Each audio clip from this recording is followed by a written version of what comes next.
Welcome to Dan's Comic Corner. I'm Dan DeLatorre. Today we're going to talk about my favorite team in Marvel history, in all of comic book history, and that's the Defenders. In fact, we're entitling this segment Defending the Defenders. And the reason why is this. When I first started getting back into comic books about 8 or 9 years ago, about 3 or 4 years ago, I started looking on YouTube, and I was looking for my favorite team, any profile on them, on the Defenders, and I found one. In fact, that's how I found all of you guys. I got involved with the comic community because it started with this one YouTube channel, a guy named Comic Tropes. Now, I don't want to disrespect the gentleman. He has great content. He was so good that I actually subscribed to his channel. But he did a profile on the Defenders some years ago. And I gotta say, he totally butchered the presentation and butchered the team, and it frustrated me because I wasn't on YouTube. But I did promise myself at some point I would come to the defense of the Defenders. So that's why we are coming to their aid here. And we're going to go in several different areas here. First of all, let's do a history of the Defenders. They started back in the late 60s in these Strange Tales episodes with Doctor Strange. In fact, I had it right here. It is Strange Tales number 183, this book right here. This is the icon you want to look for, and pardon me for doing this. I didn't send this to Ian soon enough. This character here, that is called the Nameless One. If you see this in Marvel, that means the Defenders are on their way. Ian, what's the next one we have on our illustration? That's okay. I bring this up because Netflix did their version of the Defenders, and it was Luke Cage, Daredevil, Jessica Jones, and I forget who else it was. And that frustrated me because that's not the Defenders. That's the Defenders right there. The only person missing in that is Nighthawk. So this will be the I consider the Silver Age Defenders, how they got started, and what books you should be looking out for. So let's go to the next one, Ian. Defenders was started by Roy Thomas. Let's talk a little bit about Roy Thomas.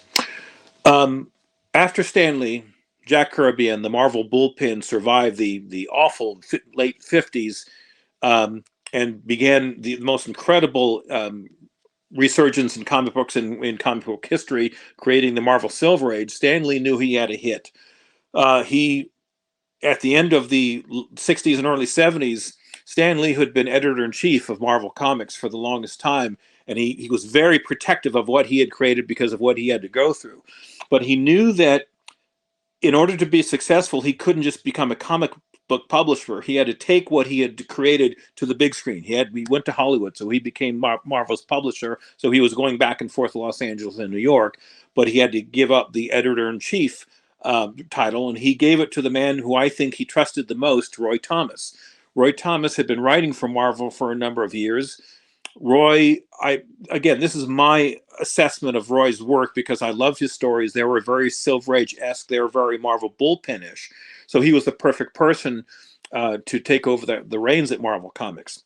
Now, Roy, who I'd love to meet one day, inherited a wealth of storyline, a wealth of superheroes, supervillains, storyline. And it was his job as editor-in-chief to keep that all going. So among other things, including Ghost Rider, Man-Thing, he decides to put together his own team, sort of following along the lines of Stan Lee when Stan Lee put the Fantastic Four together in 1961. The reason for that was because if he was going to compete with DC, he had to compete with DC's Justice League. DC's Justice League was a big seller, and Stan and Jack knew that super teams sell better than others. Roy Thomas did it in his own way. He created a team that was a non-team. And he had put together characters and storyline that he had done from other titles, and started to slowly put them together. So let's go through. What's the next picture we have, Ian? Okay, now let's back up a little bit. This is going back to the gentleman Comic Tropes. Can we blow that up a little bit? I know if we can't, that's not a big deal. It's Defender 62.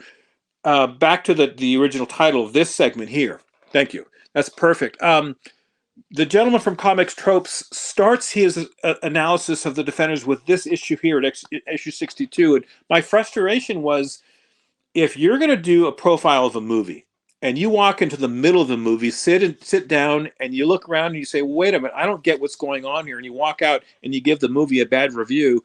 That doesn't make any sense. He compared the Defenders to light beer from Miller. Yes, light beer from Miller, while he continues to drink light beer from Miller, which I probably wouldn't have done. At any rate, he did not give the deep, rich history of this team. The Defenders, in my view, should have been as prominent to this day as the Avengers, X-Men, Fantastic Four, and even the Justice League from DC. They had the most powerful team ever put together in history and started off in such a great fashion, which we'll show in just a moment. But along the line, something happened to this team, and they faced something that they couldn't combat, and that was bad writing. And the Defenders went to the wayside, I think, in issue number 150. So, Ian, let's go down again with the next slide, and we will take a little peek at the beginnings of the Defenders. Now, after Doctor Strange number 183, as I just showed, this is one of the next issues you need to look out for. This is the first team up between Doctor Strange and Submariner. Now, it's not the first time they met. That was actually Fantastic Four number 24, I believe. But Doctor Strange employs the Submariner to look for that idol of the Nameless One. Go to the next one, please. Now, that's another key component. The Nameless One, you can barely see the character way in the back there. This is Hulk 126. That character that the Hulk is fighting is called Nightcrawler, not to be confused with the X-Men's Nightcrawler. A very powerful character from a dark dimension. I bring these up because these are pre-Defender stories, still reasonably priced, and I firmly believe the Defenders are on their way, and as soon as the MCU starts putting this together, these are going to be key components, and I would get your hands on them while you can. Let's go ahead and move forward to the almost formation of the Defenders. Now, that is the original team, these three characters here. Silver Surfer, Hulk, and Submariner, because they first appear in these two issues. Go ahead, go to the next one. That is Submariner 35, and the next one is Submariner 34. Now, CGC classifies Submariner 34, the one to the right, as the first pre-Defender story. Technically, that's true. However, the real Defender story is Submariner 35. Now, look how gorgeous that cover is. That's a Sal Buscema cover. It's got this is actually the first Avengers versus Defenders battle, and they would battle a number of times over the years. Defenders won every time, by the way. They were so powerful of a team. The team consisted of Submariner, Silver Surfer, and the Hulk, and we don't have the splash page of Submariner 35. That is on the first page. You see Silver Surfer and Submariner trying to convince the Hulk that they need to stay together as a team because the world needs their strength. And the idea was very sound, but it didn't last because there was no cohesiveness with that group. It took Doctor Strange to keep that team together. But look how gorgeous those are. Those are still affordable, and I would grab them just because they haven't been in your collection. Let's go on to the next picture here. This is the official beginning of the Defenders, and this is a Neil Adams cover, rare Neil Adams cover, because Neil Adams was mostly a DC artist. Now, this is a Roy Thomas story. Roy Thomas finally puts the team together. And I have to be quite honest, the story was okay. The problem was, and Roy Thomas admits this in the Marvel Masterworks series, the hardcover books that I have, he does a little background regarding how this all came together. The artwork isn't all that great, and he admits it. In fact, he had a conversation with Stan Lee, and Stan said, this is really not up to our standards. Roy said, I agree, it's not. It is what it is. They decided to go with it anyway, and the reason why was back in the Silver Age, Marvel was famous for being way behind on their prints and getting their comics to the printer, which is why the numbers are wrong. What is that? Is that December 1971? I bet you that comic didn't come out until 72. That's how far behind they were. But that is a hot book that was actually profiled on Comic Tom's show not that long ago. Let's go ahead to the next one, Ian. And I should have Defenders 1. There we go. That, I believe, is the real beginnings of the Defenders. I love that cover much better. Where'd it go? We lost Defenders 1. There it is. That's a Sal Buscema cover. And this is the beginnings of Steve Englehart. Steve Englehart, like Roy Thomas, understood the Stan Lee Marvel Silver Age. An outstanding writer. Both gentlemen are alive today. Now, that would be another cover I would get your hands on because it's the beginning of an outstanding story. Steve Englehart wrote for the Defenders the first 11 issues, and these issues are beginning to move up in price. Let's continue on to the next one. I think it's this one here, Defenders 4. Okay, a couple of things about this issue here. That is one of the most beautiful issues in all of Marvel. That is Aragon, that's the Black Knight steed, which the Valkyrie seizes in this particular episode of this issue here. This is something else that CGC doesn't classify. This is actually the first appearance of the Valkyrie. Now, the Valkyrie had appeared in previous issues, Avengers 83 and Hulk 142. Those were incantations of the Enchantress. That was not the Brunhilde Valkyrie, and she first appears here in Defenders 4. It's a little frustrating that CGC, there's a lot of information they don't have accurate, so there needs to be some correction, but that's a story for another day. Now, one thing, I might get in trouble with this, I don't know, Ian, can you scale down? Let's stay on this one issue. Those two pictures of the Valkyrie, they were further down when we did our show prep. That's Defender 6. I know I'm kind of doing an audible right here. I didn't. Okay. Instead of me scrolling through, I'm gonna find it right here. Yeah, the Valkyrie. Right? This is the difficulty of a live show, guys. There you go. There you go. I got it for you. Here we go. You know what? I need to share it. I need to make it big. Hold on, real quick. There you go. Come in. You'll bring it up. You're bringing it up. Here we go. This is worth the wait. Now, this is why I'm pausing for this. There's a reason why you need to profile this. Look how gorgeous this character is. In the MCU, I don't mind when they trade off a character, whether they're trading off the gender or the ethnicity of the character. Sometimes it works and sometimes it doesn't. In the example of Captain Marvel with Brie Larson, it didn't work. I don't like the actress. She's too much of herself. And it simply didn't work. They should have stayed with a male character or a different female character for Captain Marvel. Brie Larson wasn't one of them. I'm with you on that one. In the Thor movie, however, the character Heimdall, another Asgardian, Heimdall was always, sort of a big burly Norwegian type, the big chest, the big beard, and all that. And they portrayed Idris Elba as the character for Heimdall. Now, Heimdall was never a mainstay character, but Idris Elba was so good at his role. I thought, wow, this is incredible. I wanted to see more of this character in the following Thor movies, and they really didn't take advantage of that like they should have. The character they're using for the Valkyrie currently is Tessa Thompson. Now, she's a beautiful woman.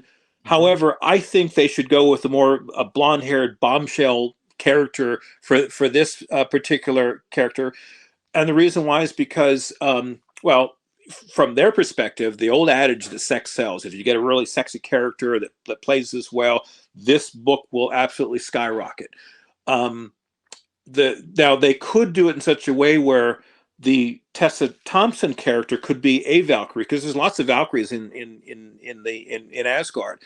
They could portray this character, if they find the right actress, as the Brunhilde character. That would be my personal wish, because I grew up with this character, and that outfit is what she should be wearing, by the way. And they had different incarnations of that character, but they should leave that one alone, in my opinion. Okay, let's go back to where we were, the early Defenders, if you don't mind, Ian, if we can bring that up. And I apologize for everyone. This is not Ian's fault. This is mine for calling this audible here. These are issues, when Ian brings them up, that we should all start looking at now. These issues were skyrocketing in the late 2020 and 21. Now they've come back down. I think this is the right time to grab these issues here. These issues here, certainly. 4, because it's really come down. In fact, I've got my eye on a couple right now, if I can guess. I have a slab right here, which I might show. I'm trying to get a copy myself. Okay. Well, you should. It's a gorgeous, for a number of reasons. One, they're really incredible stories. Steve Englehart was. I wish he'd kept on this. He understood that team probably better than Roy Thomas, with all due respect. What's our next issue that we have here? Is it 7 and 8? Oh, that's Defender 6. With the Doctor Strange spec, this is a character called Sirius Black. That's his first appearance. Doctor Strange, thanks to Benedict Cumberbatch, he's the perfect Doctor Strange. Yep.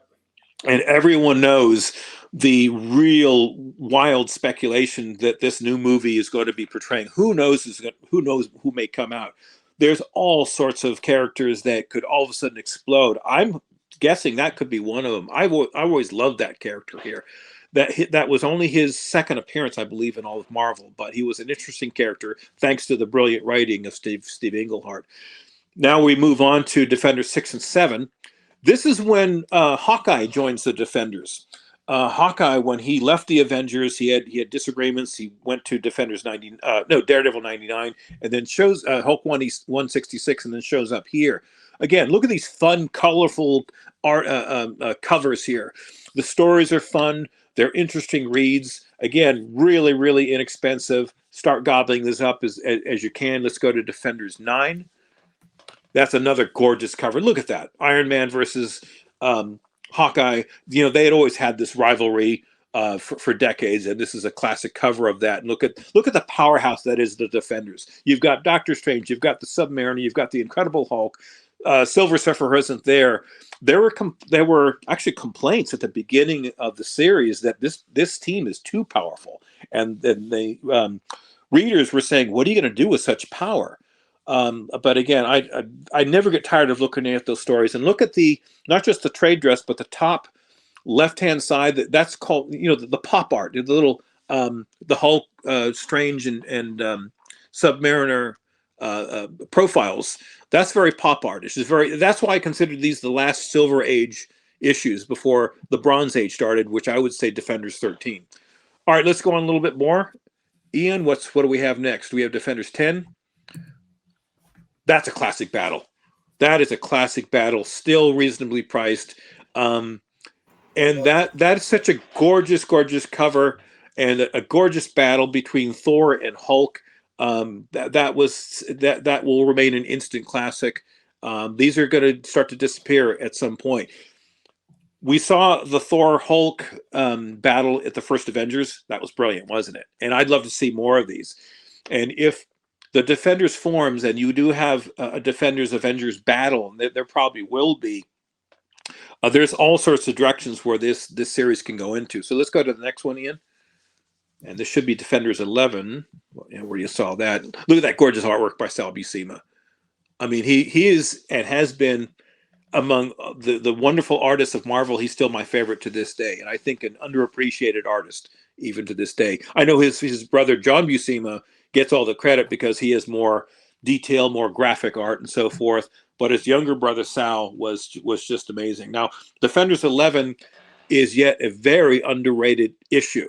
That is, in my personal view, the very last Marvel Silver Age book, because it's the second to last 20-cent issue, but it's the last issue where you have that pop art feel. The Jack Kirby pop art. And that is also a key for another reason. The Black Knight is on his way. That is a major component to the Black Knight storyline. And I won't spoil it for you if you've never read it. So you should, again, grab that particular one. Of all the comics that I've ever known, Defenders 11 is my personal favorite. All right, let's move on a little bit more. This is another sleeper. This is the first brief appearance of a character called Alpha, the Ultimate Mutant. And it shows up here in Defenders 15. This is... Len Wein had taken over the writing by this point. This was X-Men versus Defenders. Now Professor X makes a cameo alongside Doctor Strange. This team is clearly worthy of a one-on-one versus the Defenders here. This is when they started to get fun, and I thought, wow, the Defenders are on to a great beginning here. I couldn't wait for more. Now let's go to the next one, Ian. Excuse me. Oh, that is. And by the way, that's Alpha, the Ultimate Mutant. And I mention him because X-Men are also back on their way. So that could be... Alpha is one of those characters that was created by Magneto. He became very godlike very quickly. I could easily see that in an MCU movie, and that character and that book will skyrocket. So let's go to the last two, Ian, if we may. These two have skyrocketed.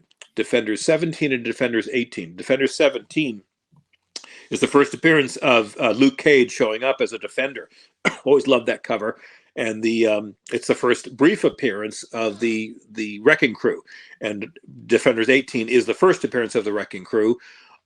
These two are rumored to be in the She-Hulk movie. Now, I'm hoping they don't sort of do a comedic thing with She-Hulk. I hope they take that character more seriously. I hope they take this group more seriously. Again, that was another worthy team for the Defenders. It was great battles, great storyline. I think this is Len Wein's story again.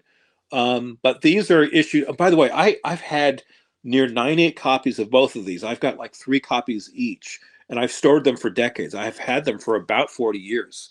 And so I've been very carefully, think about that. I've been very carefully protecting these for all these years, and I've waited almost half a century for them to finally come into their own.